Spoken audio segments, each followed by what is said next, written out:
Ley de Ohm, presentado por el equipo 1. En el presente video hablaremos sobre la Ley de Ohm, una de las expresiones matemáticas más básicas y fundamentales en el campo de la electricidad.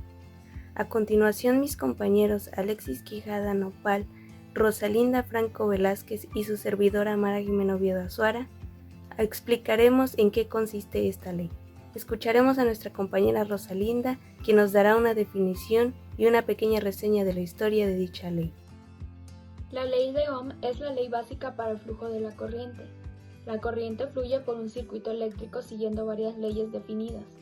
George Simon Ohm, 1787-1854, fue el creador de esta ley. Ohm fue un físico alemán conocido por sus investigaciones de las corrientes eléctricas. Su formulación de la relación entre intensidad de corriente, diferencia de potencial y resistencia contribuye a la ley de Ohm.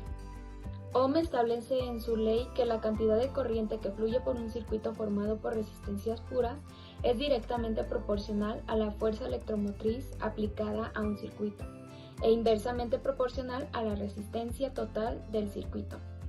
Esta ley suele expresarse mediante la fórmula intensidad de corriente es igual al voltaje sobre la resistencia. Mi nombre es Mara Jimena Oviedo Azuara y yo les voy a explicar algunos conceptos de las corrientes eléctricas.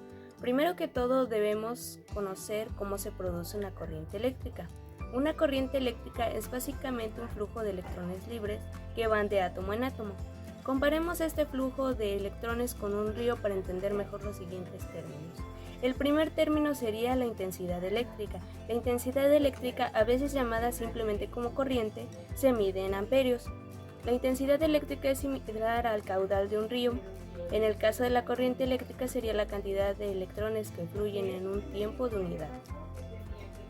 El siguiente término sería la tensión eléctrica. Ahora la tensión eléctrica, llamada formalmente diferencia de potencial, se mide en voltios. Retomando la metáfora del río, imaginemos una cascada. La tensión sería la diferencia de altura entre el punto más alto de la cascada y el punto más bajo. Esto obviamente le da más fuerza al río, puesto que el agua fluye más rápido al caer. Me presento, mi nombre es Alexis Quijada Nopal y yo les hablaré acerca de las formas en las que funciona la ley de Ohm y asimismo explicaré algunos ejemplos de su aplicación. Bueno, como venía explicando mi compañera acerca de los conceptos de la ley de Ohm, ahora bien me toca explicar las formas en cómo funciona y cómo se aplica ese concepto. Empecemos diciendo que el concepto detrás de la ley de Ohm hace referencia a que en un circuito en el que hay una tensión y una diferencia de potencial entre dos puntos va a haber una circulación de corriente eléctrica, y esta circulación de corriente eléctrica la va a afectar la resistencia a la que tenga que enfrentarse a lo largo de este circuito. Gracias a esta sencilla expresión podemos comprender algunos fenómenos que ocurren en dos casos extremos. El primer caso se da cuando tenemos un circuito abierto, es decir, un circuito cuyos extremos no hay conectado nada. En este caso estamos ante el equivalente de que haya conectado una resistencia muy elevada, casi infinita. El aire que hay entre las formas desconectadas sería esa resistencia. Cuando nos conectamos en esta situación, vemos que en una resistencia que tiende a ser infinita dará lugar a una corriente que tiende a ser cero, por ser inversamente proporcionales.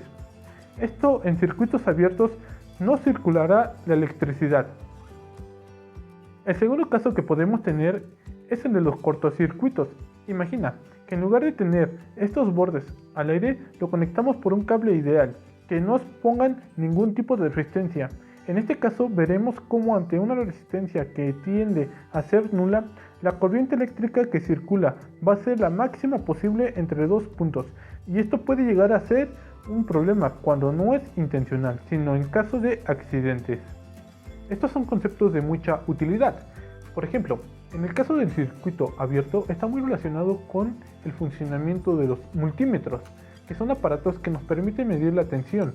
Estos se conectan en paralelo a los dos puntos en los que queremos medir la tensión en el sistema. Y luego tenemos el concepto de cortocircuito, que está ligado al funcionamiento de los amperímetros, que son aparatos que miden amperios, intensidad de la corriente eléctrica, y se conectan en serie al lugar en el que queremos ver cuánta corriente está pasando.